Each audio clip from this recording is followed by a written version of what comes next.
Bismillahirrahmanirrahim. Assalamualaikum warahmatullahi wabarakatuh. Teman-teman sekalian, gimana keadaan Ramadan kita hari ini? Masih semangat? Mudah-mudahan semua kita masih dalam keadaan semangat dan tetap happy menjalankan ibadah-ibadah bulan Ramadan. Hari ini kita akan bahas feeling good tentang Ramadan. Gimana caranya di bulan Ramadan kita tetap merasa nyaman walaupun mungkin dalam kondisi pandemi seperti sekarang ini kita nggak sampai drop semangat untuk beribadahnya atau semangat untuk beramal solehnya. Nah, ada beberapa tips yang diajarkan ulama kepada kita supaya kita dapat feeling goodnya, dapat semangatnya. Jadi Ramadan berasa seperti saat kita lagi liburan. Ramadan berasa seperti saat kita lagi jalan-jalan.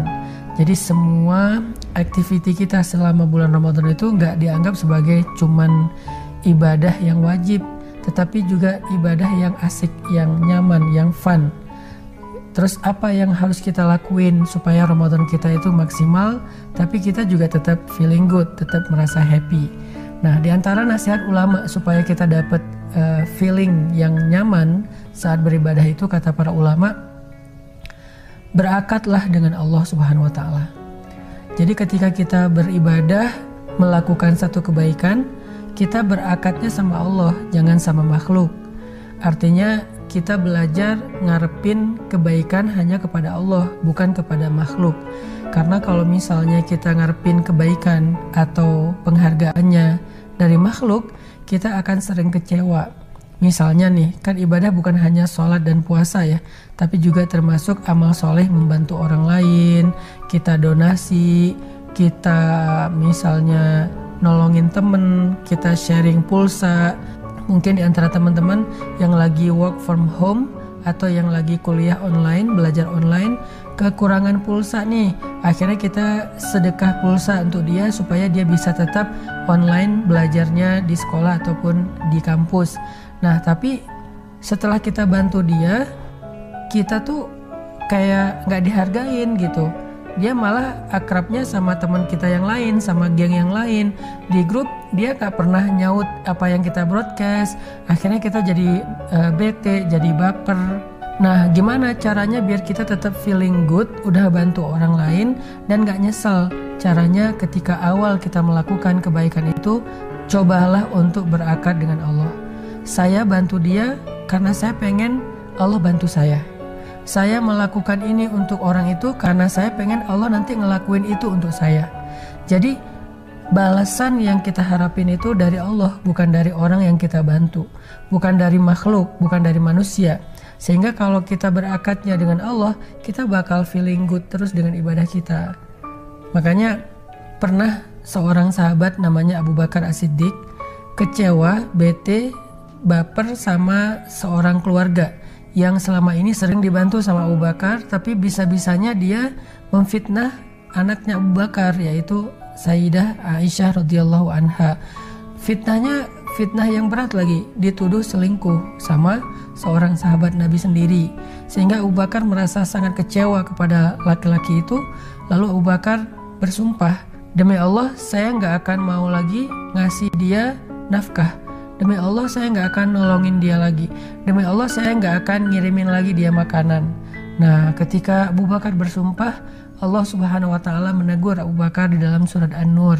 Allah mengatakan, janganlah orang yang memiliki kelebihan harta di antara kalian bersumpah untuk tidak lagi memberi bantuan kepada saudaranya dan kepada orang miskin. Falyafu wal yasfahu. Hendaklah dia memaafkan dan berlapang dada.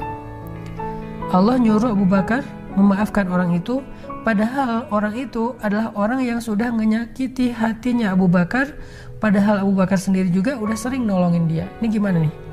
Abu Bakar yang nolongin dia, tapi dia malah memfitnah Abu Bakar, nyebarin hoax tentang keluarga Abu Bakar. Tapi Allah bilang, maafin dia, berlapang dada atas semua kesalahan dia, wahai Abu Bakar. Terus apa ya Allah tawarkan kepada Abu Bakar sebagai gantinya ketika Abu Bakar memaafkan dan berlapang dada untuk kesalahan orang itu? Allah mengatakan, ala tuhibbuna ayyaghfirallahu lakum. Tidakkah kalian suka jika Allah mengampuni dosa-dosa kalian? Artinya, kalau kamu maafin dia, kata Allah, nanti aku yang akan maafin kesalahan kamu. Kalau kamu berlapang dada terhadap kekurangan dia, kesalahan dia, aku juga akan melapangkan ampunan dan maafku untuk kamu terhadap segala kekurangan-kekurangan kamu dalam ibadah, wahai Abu Bakar. Jadi memang ditawarin tuh akad dengan Allahnya. Kayak misalnya ayat tentang dakwah. Hal adullukum ala tijaratin tunjikum min azabin alim. Maukah kalian aku tawarkan satu perniagaan yang menyelamatkan kalian dari api neraka, yaitu beriman dan berdakwah di jalan Allah. Itu lebih baik dari apapun juga. Jadi Allah tuh selalu kayak pengen ngelurusin niat kita dari yang tadinya berakad dengan manusia jadi berakad kepada Allah. Kalau saya nolong dia, nanti Allah yang nolong saya. Kalau saya bantu dia, nanti Allah yang bantu saya. Kalau saya maafin dia, nanti Allah yang maafin saya. Kalau saya berlapang dada, gak baperan sama dia, nanti Allah yang akan melapangkan kebaikan untuk saya dan gak akan ngitung-ngitung sama saya. Kalau saya sayang sama dia, nanti Allah yang akan sayang sama saya. Kalau saya menyelesaikan masalah dia, nanti Allah yang akan menyelesaikan masalah saya. Dan begitu juga dengan ibadah-ibadah yang lain. Berakatlah dengan Allah. Kita gak bakal gampang baper atau kecewa. Akan selalu feeling blessed, never stress gitu kan. Sehingga kita jadi orang yang tetap bisa menikmati ibadah-ibadah Ramadan kita. Makanya muncullah sebuah kaidah fikih, al jaza min jinsil amal. Balasan itu tergantung jenis amal yang kita lakuin. Maksudnya kalau kita maafin orang, balasannya Allah maafin kita. Kalau kita nolongin orang, balasannya Allah yang akan nolongin kita. Kalau kita memudahkan urusan orang, balasannya Allah yang akan memudahkan urusan kita. Nah, ini bukan hanya kaidah fikih, tapi harus jadi semacam akad dalam kita berbuat baik, dalam kita beramal. Kita bantu tetangga, atau misalnya kita ngasih berbuka puasa buat security di komplek rumah kita, atau kita misalnya kadang-kadang ngasih banyak takjil ke masjid tapi nama kita nggak disebut, atau masjidnya nggak ngundang kita pas lagi ada rapat, atau kita pas datang ke masjid malah kayak pernah dibentak, akhirnya kita sebel sama orangnya. Jangan sampai karena kita sebel sama seseorang akhirnya kita jadi nggak berbuat baik lagi kepada dia. Berarti kita berakad dengan makhluk, bukan dengan Allah Subhanahu wa Ta'ala. Kalau udah kayak gitu, kita nggak akan feeling good lagi dalam beramal soleh atau beribadah. Begitu juga dengan ibadah yang sifatnya ritual, bukan ibadah sosial. Ibadah ritual itu misalnya kayak kita sholat, kita ngaji, harus berakad dengan Allah. Kalau kita sholat dan ngaji berakad dengan makhluk, kita pasti nggak akan feeling good dalam ibadah itu. Berakad dengan Allah maksudnya apa? Kita jadiin sholat kita, ngaji kita, ibadah kita itu sebagai wasilah, tawasul untuk menjadi jalan kita dapat kebaikan dalam hidup. Bukan sebagai pencitraan, bukan sebagai status, bukan sebagai penghargaan. Kadang-kadang di keluarga ada tuh rasa sedikit ya, bahwa kita akan lebih semangat beribadah kalau dihargain. Sekedar kata-kata, wah hebat ya sholatnya, wah hebat ya bacaan Qur'annya, wah hebat ya hafalannya dan segala macam, kita jadi semangat kan. Itu pemikiran anak kecil sih. Makanya buat kita kalau pengen feeling good, nomor satu berakadlah dengan Allah doang, jangan dengan makhluk. Seorang istri nyiapin waktu berbuka untuk suaminya, berakadnya sama Allah.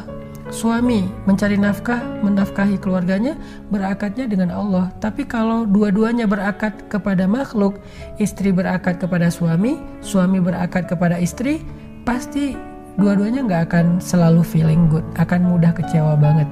Udah capek-capek nyiapin waktu berbuka, ternyata dia komplain gitu misalnya, kok cuman ini doang, kayak aku ngasih nafkah gede deh setiap bulan, kok masakannya cuman ini doang. Atau istri yang komplain tentang nafkah suami, kok cuma segini dapatnya, kan kebutuhan bulan Ramadan itu banyak, padahal suami udah pontang-panting di luar mencari nafkah walaupun yang dia bawa pulang cuma sedikit. Makanya jangan sampai rusak nih feeling good kita dalam beribadah dan beramal soleh gara-gara kita berakad dengan makhluk. Itu tips supaya kita feeling good dalam beribadah.